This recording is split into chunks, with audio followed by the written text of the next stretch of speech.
God is here with us.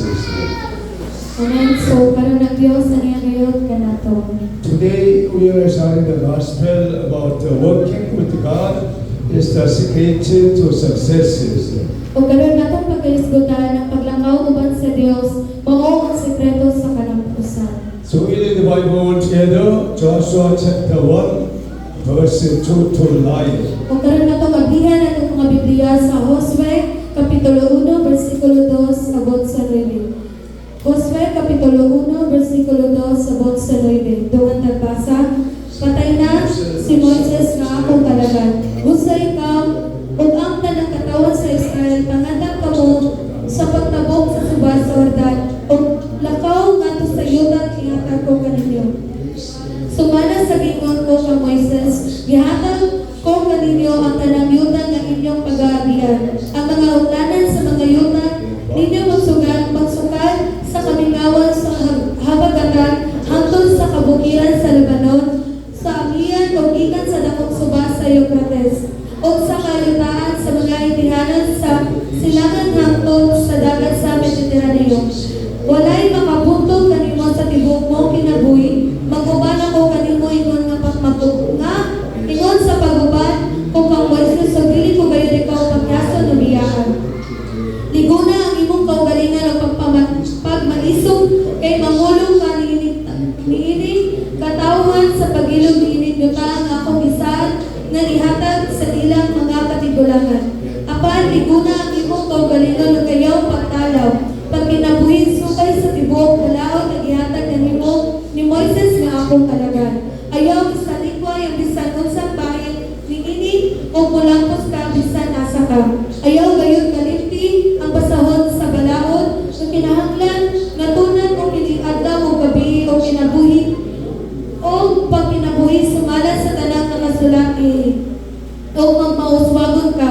Inumdumi ang akong sugo nga magmalikon ka o magmaisugon. Ayaw kahadlong o kaluya tungod kay ako ang Ginoo nga imong Dios magubad kanimo bisan asa ka. Amen. Amen. When we believe in God and accept Jesus Christ as our Savior, our soul shall be saved. Kung mutuo kita sa Dios, sa atong dawaton sa Jesus, isip atong manluluwas, ang atong kalag maluwas kayon. And then we can live a life to working with God Almighty. Kung makakinabuhi kita nga naglakaw uban sa Dios. All the great figures in the Bible lived a successful lives by working with God. Ang mga bantugang tao sa Biblia na kasinati sa malapusong kinabuhi, pinaagi sa paglakaw uban sa Dios. Today we will study how to work with God and find the due turning point in our lives. O karon atong katanan ang saang paglakaw uban sa Dios ug mga kaplagong panibagong kausaban sa atong kinabuhi. Number one, God Bible says God who dwells with the men. Ug una, ang Dios nga nagpuyo diri kanako. Joshua chapter 1 verse 5 says this. Sa Josue 1 bersikulo 5 nagingon, walay makabuntog kanimo sa tibuok mong kinabuhi. Baguban ako kanimo ingon sa paguban ko kang Moises, ug dili ko gayon ikaw pagyason o biyaan. Amen. Amen. Amen. Almighty God promised to Joshua, I will be with you forever. Si Jesus bisaan kang Josue nga siya maguban kang Josue hangtod sa kanturan. We know that our God who is omnipotent and omnipresent. Ang Dios nga makagagaw sa tanan ug anaa sa tanan dapit. Bible says Psalm 139 verse 7 says this. O sa Salmo 139 versikulo 7, sa Salmo 139 versikulo 7. Wherever can I go from your spirit? Where can I flee from your presence? Asa ba ako maingon aron malayo ako sa imong espiritu? Asa ba ako motago aron malayo sa imong presensya? We know that we cannot escape from the Spirit of God, from the presence of God Almighty. Nasayon kita nga dili kayo kita makapahawa sa presensya sa Dios. Because God is alive, living God, watching over all our attitudes. Kaya ang atong Dios buhi kayo siya naglantaw sa matag usa kanato. So God who loves me and you deeply. Og mao ang Dios nga nahigugma kanatong pagkayo. Through studying Bible, how much God loves me and I. Sa pagtuon sa Biblia, unsa man kadako ang pagigugma sa Dios diri kanako ug kanimo. Bible says 1 John chapter 3 verse 1. Og ang unang Juan kapitulo 3 bersikulo 1, unang Juan kapitulo 3 bersikulo 1. How great is the love of the Palandungan ninyo ang sa kadako ang pagigugma sa mahal kanato. Gigugma kita niya pagkayo matuon diini, giisip kita mga anak sa Dios ug mao gayon kana kita. Ang inugan nga nang wala makailangan nato ang kalibutan, mao nga wala kini makailangan sa Dios. When we believe in Jesus Christ, we become children of God. Ug sa diyang mutuo kita ang Ginoong Jesus, magnanahimo na kita ang anak sa Dios. Greeting each other, you are the children of God. Inay ko mga taban, ikaw anak sa Dios. So you have authority from God Almighty. Ato na lang kita yung otoridad gikan sa itong lapit kamanan nga Dios. And then you can do everything through Jesus Christ. Kung makahimo na kita sa tanang butang pinaagi kang Jesus. Bible says 1 John chapter 4 verse 10. Ang Biblia miingon sa unang Juan, kapitulo 4, versikulo 10. Unang Juan, kapitulo 4, versikulo 10. This is love. Ang matuod na gugma mao kini. Dili kita mao'y unang naigugma sa Dios, kundi siya mao'y unang nagigugma kanato. Gipadala niya ang iyang anak aron pinaagi kaniya mapasaylo ang atong mga sala. This is the scripture. How much God so loved all of us. Mao kini ang basahon nga nagsulti sa matag sa kanang giunsa ta pagigugma sa atong Dios. Bible says God who is our good shepherd. Ang Biblia nag-ingon nga ang Dios mao ang atong magbalantay. Bible says Psalm 23 verse 1. Ang Biblia nag-ingon sa Salmo 23 versikulo 1. Salmo 23 versikulo 1. The Lord is my shepherd, I shall not be wanted. Ang Ginoo mao ang akong magbalantay ug walay makulang kanako. We must recognize what the Bible says. The Lord God and Jesus Christ is our good shepherd. Ang gayud nato may buluan nga ang Dios, ang atong Ginoo mao ang atong maayong magbalantay. Good shepherd provide help and heal, challenge all of his sheep.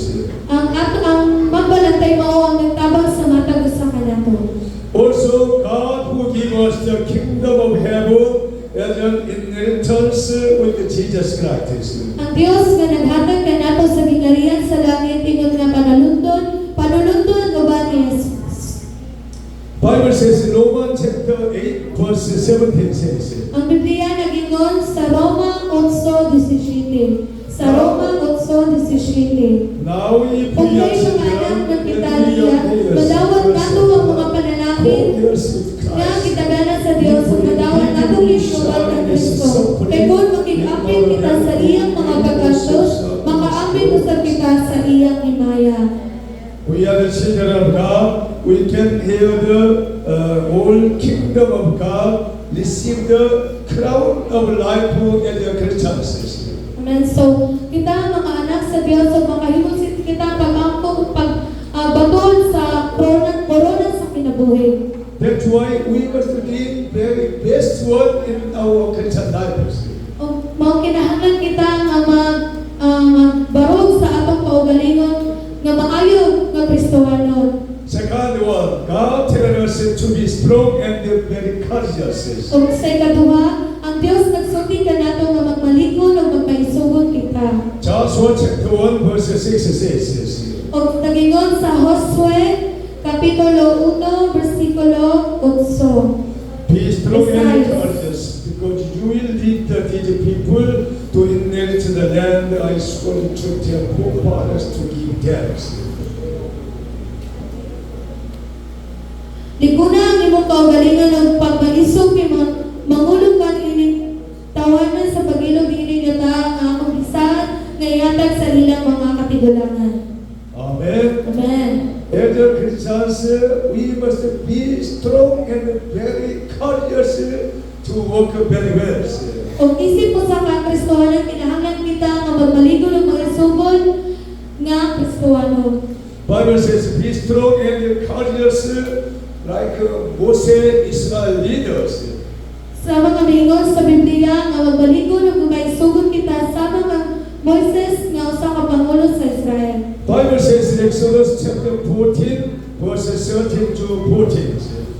O sa Exodo 14, versikulo 13 hangtod sa 14. Exodo 14, 13 hangtod sa 14. Moses answered the people, do not be afraid, stand firm, and you will see the deliverance the Lord will bring you today. Mingon si Moises sa katawan, ayaw ka mong mahandog. Pabilid sa inyong naibutangan o tanawa ang buhaton sa Ginoo niining adlaw aron pagluwas kaninyo. Kanang mga iyong ang dili na ninyo makita pag-usaw. Paghilom lamang kamo kay ang Ginoo mao'y makig-away alang kaninyo.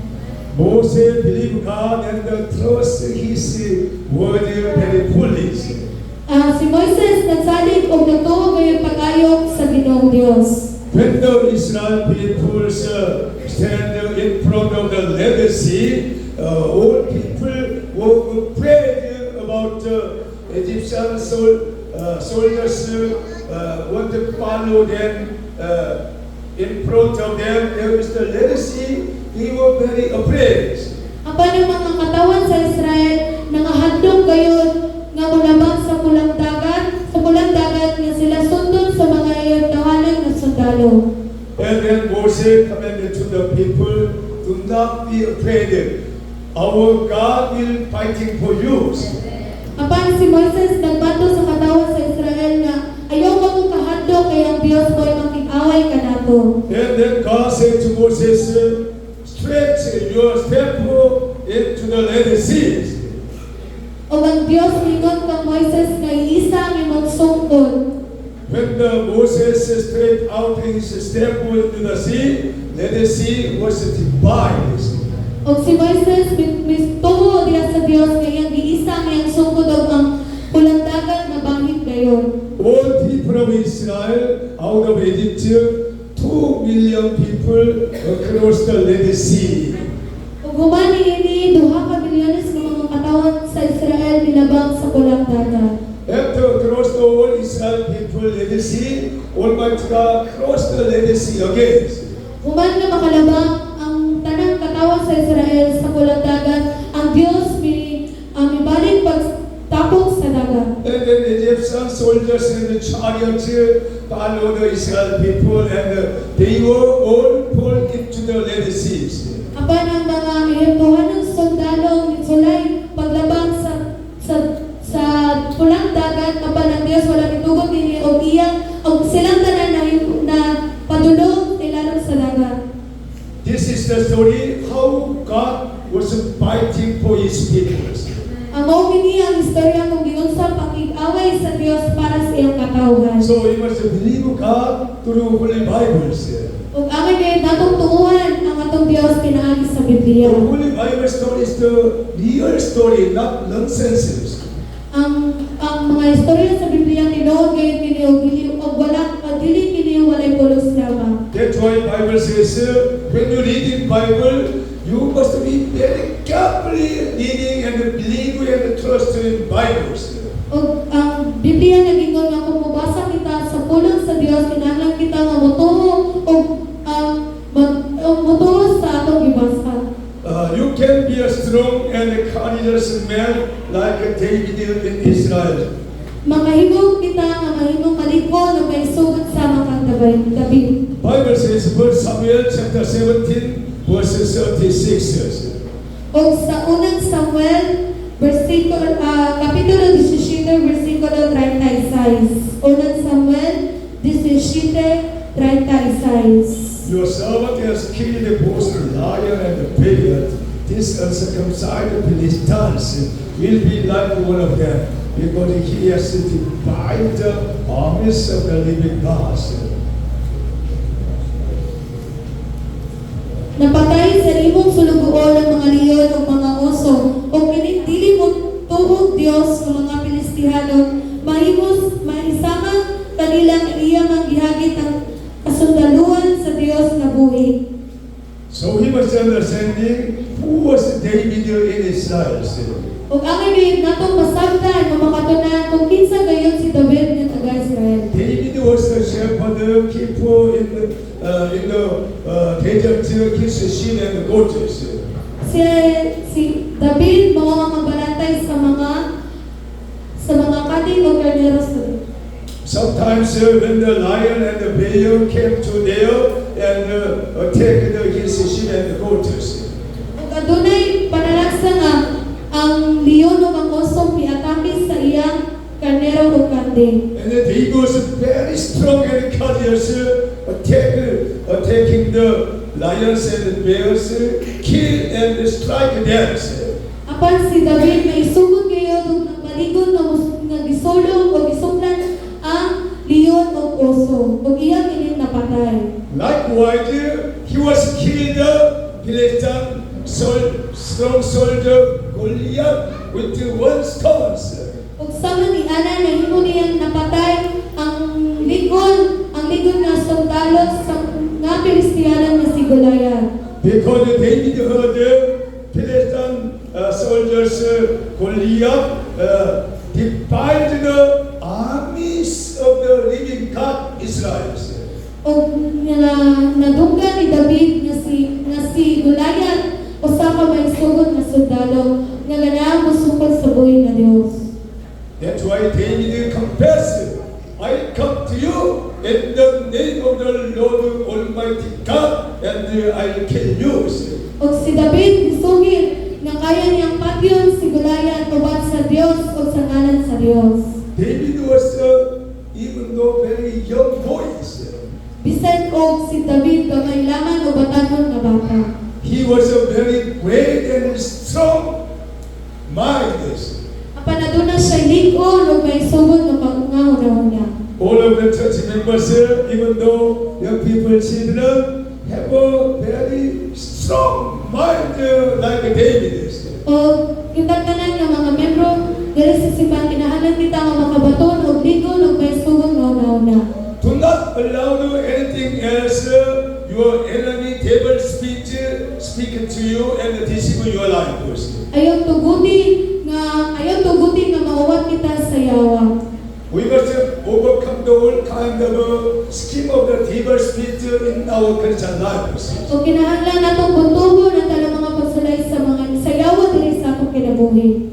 Last night, I could not sleep very well. O katong mga niaging gabi di wala gayud katulog pag-ayo sa pastor. During the sleeping 1 a.m., I was very confused to my heart. The devil speak to take me. O sa alauna ng pa sa kadlawon nakamata siya kaya dunay ang kalibog o kasama siya una-una kay giatake man siya sa yawa. That's why I wake up this morning very lately, not on time. O ganiyang buntag ulahin na gayud nga nakamata si pastor. But I could overcome the devil's spirit working through this morning prayer meetings. Apan niya nabuntog ang iyang pinaagi sa pag-apo ganiyang buntag. Many times we have been attacked by the devil's spirit in our Christian lives. Kasagaran sa kinabuhi sa Kristohanan padayon gayud nga gitintas sa yawa. That's why we must wake up all the times. O mao ka na nga kinahanglan kita nga magpataka dunay. David confessed like was here, 1 Samuel chapter 17 verse 47. O si David isugin sa maniri nga sa unang Samuel 17 versikulo 47. Oh, don't care that here will Kung Lord ano na tanan nga nagkatikong karon dinhi masayon nga Ginoo nagpagluwas dili pinaagi sa espada o sa bangkaw ang Ginoo mo'y makig-away o gitugyan kaniya sa among kamot King of David make a victory with the name of the Lord God Almighty. Si Haring David nakabaton og kadaugan pinaagi sa ngalan ni Jesus. He had no sword and spears. Si Haring David wala gayon siya espada o bangkaw. But he was killed, Philistine giant Goliath, with the one stones. Apan napatay niya si Goliath pinaagi lamang sa usa ka bato. How can we fighting with the demon spirit in our lives? Kung saan man nato ang pakig-away sa yawa sa atong kinabuhi. We must fighting with the word of God and the Holy Spirit, defeated the devil spirit in our Christian lives. Kung makig-away kita sa yawa pinaagi sa pulong sa Dios o ato gayon kini nga mabunto. Jesus promised, if you ask in my name and anything else, I will do that. Og si Jesus bisan sa iyang pulong ako pangayuon nato ang bisag unsa diya sa tungguin nga diya siya gayon ni ihatag. We must believe the promise of God and Jesus Christ, and we must practice it with our mouths.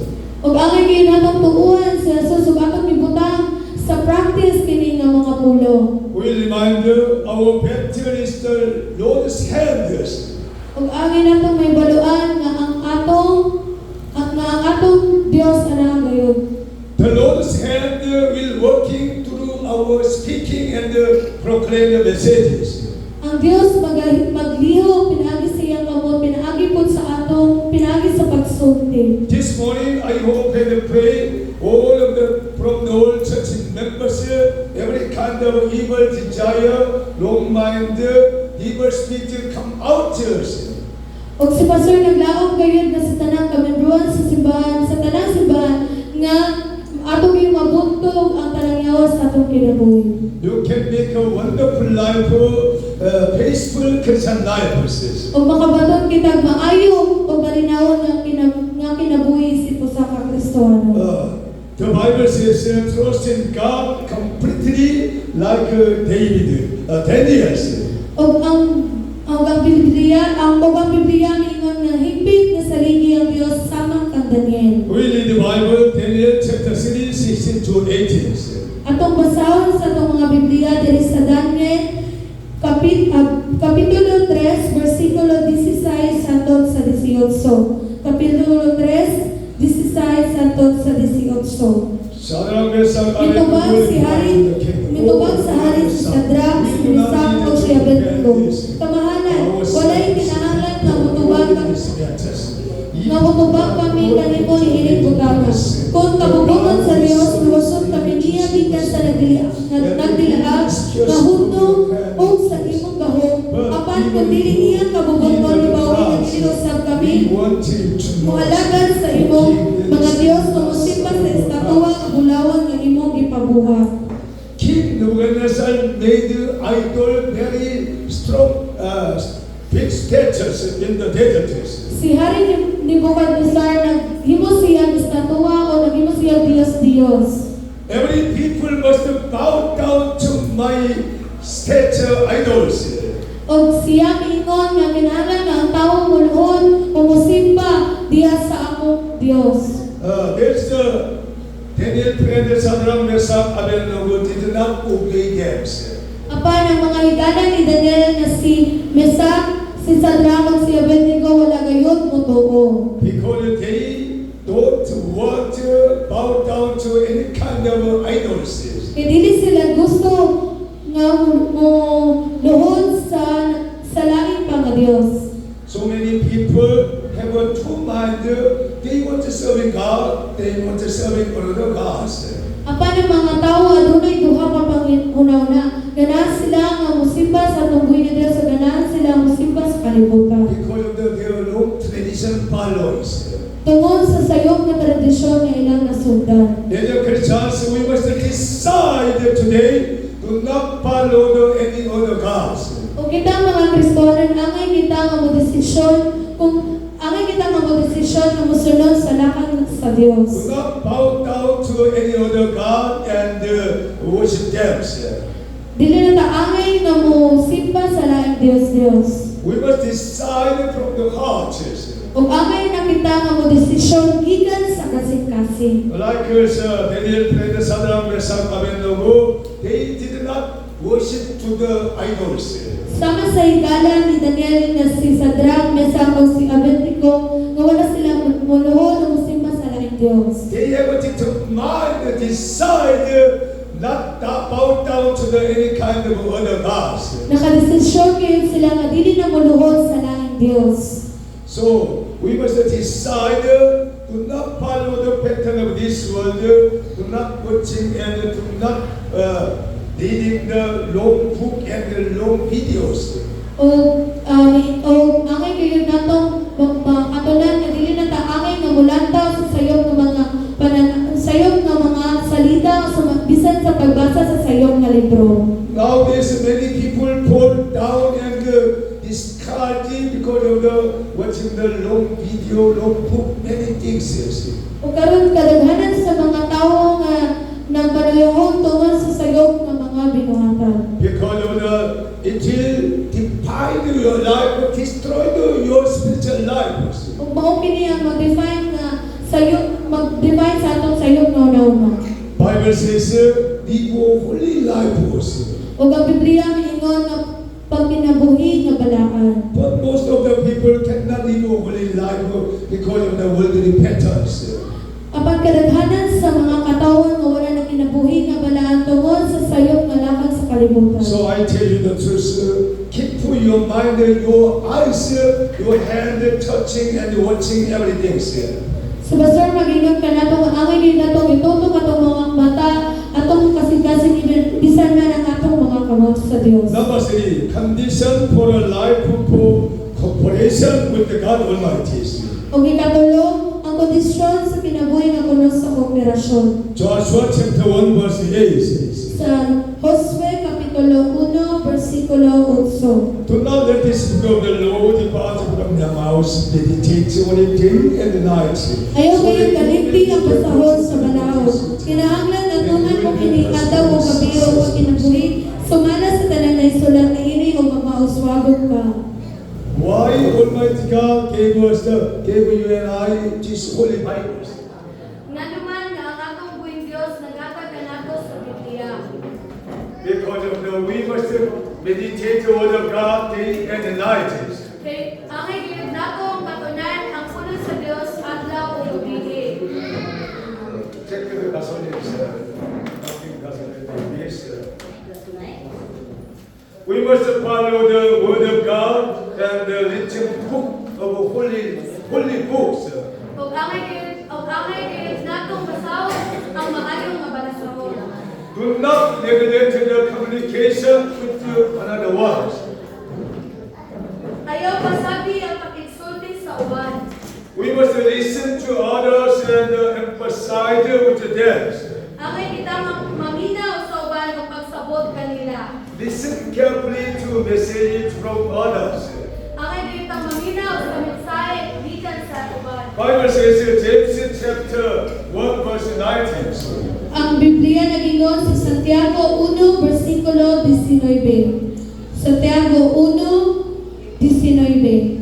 My dear brothers, take note of this. Everyone should be Minahal mo mga igsoon, timati kini, kinahanglan nga andam kamo tanan sa pagpamati akat dili madali-dalion o pagsulti sa pagsulti o dali nga masuk.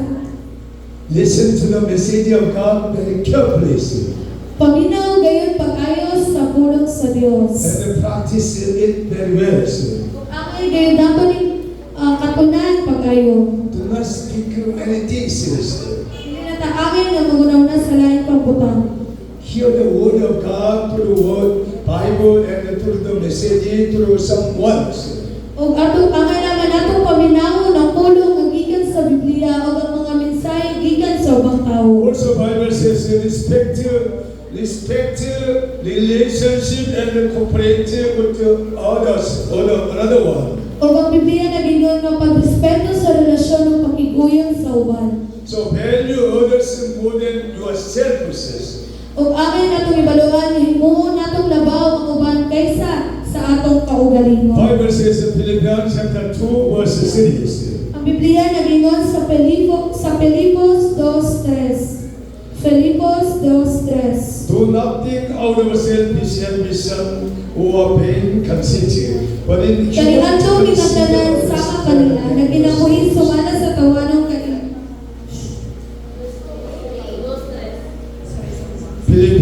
2 series.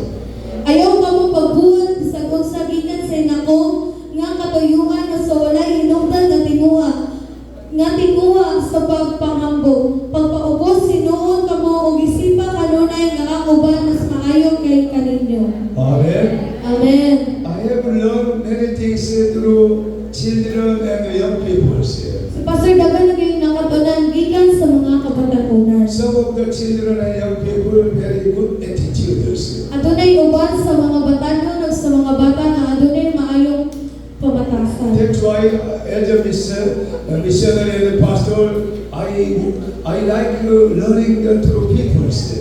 O adunay ubang misyonaryo nga ganahan nga makaton gikan sa mga kabatanunan. Bible teaching us value others more than yourself. Ang Biblia nagingon nga atong imuhang labaw ang uban kaysa sa atong kaugalingon. We must learn a good attitude from others. Angay natong mahibaluan, angay natong makatunan ng may pamatasan gikan sa uban. Number 4, to live a life of cooperation with God Almighty. Og sa ikaupat, magkinabuhi nga dunay kooperasyon uban sa Dios. Always listen to the word of God very carefully. Kanunay gyud natong paminawon ang pulong sa Dios. Because the word of God is alive and activity in our lives.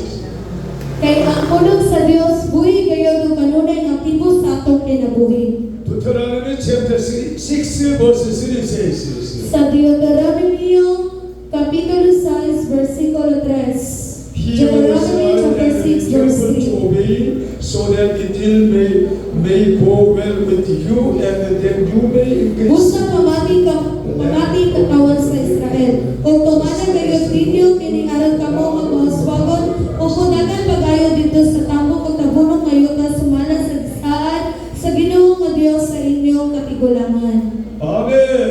Amen. Nowadays we are so blessed people. O karon panahon na gipanalangin kay kita pagayo sa Dios. Because the Almighty God and the Jesus gave us the whole of the world lands. Kaya ang atong labing gamhanan nga Dios sa Panginoon Jesucristo nagatag sa tibuok yuta. Go to the world and preaching the gospel, conquer the whole land of the world.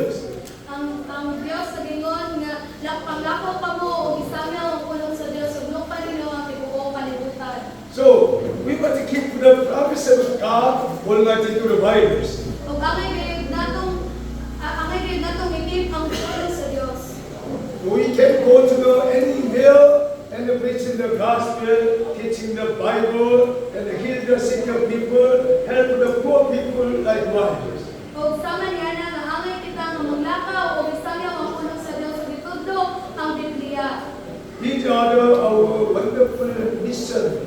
Ug mao kini ang maaligo nato nga misyon. So we can do that one by faith. Ug mahimo gayud nato kini pinalagi sa pagtuo. Also, do not stop communication in prayers. Ayaw dami o uno nga ang komunikasyon sa Dios pinagi sa pagkampo. Because the Bible says, 1 Samuel chapter 12, 23. Kaya ang Biblia nagingon sa unang Samuel Kapitulo 12, versikulo 23. Unang Samuel 12:23. As for me, far be it from me that I should sin against the Lord by failing to. Alam ka na ko, dili kong tayo tugod sa Ginoo nga I teach makasala, you the way makasala that ko is bago good kaniya pinagi sa paguno sa pagampo alang kaninyo.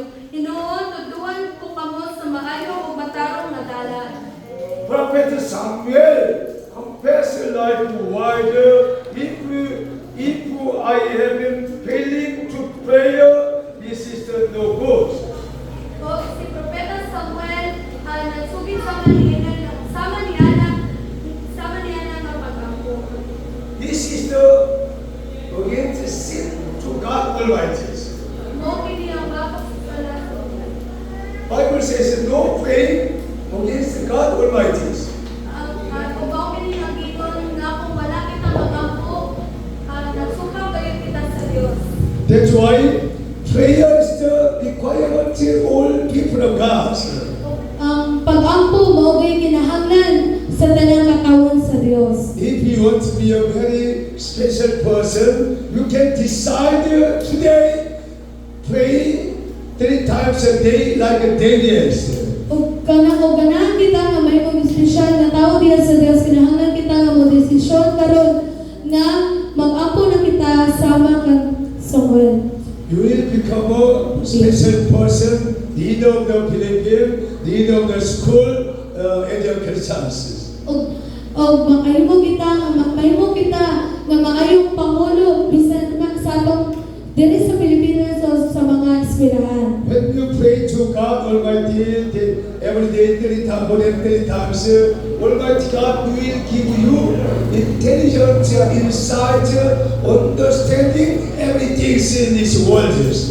O kung mag-ampo kita nga sobra pa sa tulo sa usa ka adlaw, maangatong nga bigamanan ni Dios paghatag kanato kay balo nga maayong pangunahuna. Always strive to pleasing to God in our Christian lives. Paningkamot kanunay sa pagpahimuot sa Dios. Bible says in Hebrew chapter 11 verse 6 says, Ang Biblia nagingon sa Hebreo 11:16. Hebreo 11:6. God, because anyone who came to Him must believe that He Walay siya kapahimuot sa Dios kung dili pinaagi sa pagtuo. Kaya ang motuhol sa Dios kinahanglan gayud nga motuo nga adunay Dios o gatiyan niya ang nangita kaniya. If you want to please to God Almighty, you must have a strong patience. O ganahan kita nga makapahimuot sa Dios, kinahanglan kita magbaton ng pagtuo. You must believe when we call to God Almighty, He'll answer your prayers. Ug amay gayud natong tuuhan nga kung sa diya musapit kita diya sa Dios, ayun gayud kita niya. Greeting each other. Ina nimong mga tapat. What do you want? Ang sama na nimong ganahan. What do you want? Ang sama na ganahan. You can pray to God when you want. Makahimo ka pag-ampo sama niya na. God will answer and give yours. Ang Dios maghatag o tubagon ka gayon. Hallelujah. Amen. Bible teaches us this one message. Ang Biblia natundo kanato sama niya na. So last one Bible have a positive note and agreement words. Ug sa kalima og lahi pagbaton og positibong pangunahuna dako og pulong. Joshua chapter 1 verse 9 says, Sa Josue kapitulo 1 bersikulo 9. Have I not commanded you be strong and courageous? Inupubi ang akong sugo o magbalikod ka o magpaisugo. Ayaw kahadlok o kaluyan tungod kay ako ang Ginoo ug sa imong Dios, ng imong Dios, maguban kanimo bisan asa. Amen. Amen. Do not be afraid, do not be terrified, do not be discouraged in your Christian life. Dili kayo kita angay nga mabalaka sa atong kinabuhi. Because the Lord God Almighty and Jesus Christ will be with you wherever you go. Kaya nga itong labing kamanan nga Dios, maguban ka na ito bisan asa kita padulong. Through the cross, you have become the new person. So you must seek, think, and speak like that new persons. Pinaagis sa cross na imo na kita bagong tao, mao kinahanglan kita nga makakita, makauna o makasulti sama sa bagong tao. New persons speak all the times positive words, no negative speakings. O ang bagong tao kanunay lamang naghisgot sa positibong mga butang o wala kini maghisgot og negatibo. We must understand 2 Corinthians chapter 5 verse 17. Ug ang gayud natong sabdo ano may balawan diri sa unang Korinto kapitulo 5 bersikulo 17. Ikaduhang Korinto 5:17. You has come, the new has come. Kay bisan kinsa nga nahiusap ang Kristo, bago na siyang binuhat. Ang daan miagi na ug ang bagong miabot na. Amen. Amen. When you decide to follow Jesus Christ, you will receive the Holy Spirit and the power of God. O makadesisyon na kita nga mosunod sa atong buhing nga Dios, makabaton kita o gahom. You will become a new people, new Christians. Mahimo na kitang bagong tao o bagong Kristohanon. Bible says in the old is gone. Ug ang Biblia nagingon nga ang daan miagi na. What is the old ones? Unsa man ang daan? The old one is the evil desire and the long tradition, your long habit, lazy and dishonest is the old ones. Ang daan mao kini nga nagpasabot nga ang atong mga sayop nga tradisyon, mga sayop nga binuhatan ug ang atong mga pagkatapulan. We don't need the old one like this one. We need to throw out all of the old ones. Og dili na gayud nato kinahanglan ang daan og ato gayud kini nga ilabay. Instead of that, we must take a new mind, new thinking, new projectors. Ug angay natong bawaton ang bagong pangunauna. New project is like this one, Philippians chapter 4, verse 13. Ug ang bagong nagpasabot diri sa Filipos 4:13. Filipos 4:13. I can do May everything. kaligon ako sa Jesus pagsagubang sa Christ. tanan tungod sa gahom nga gihatag kanako ni Kristo.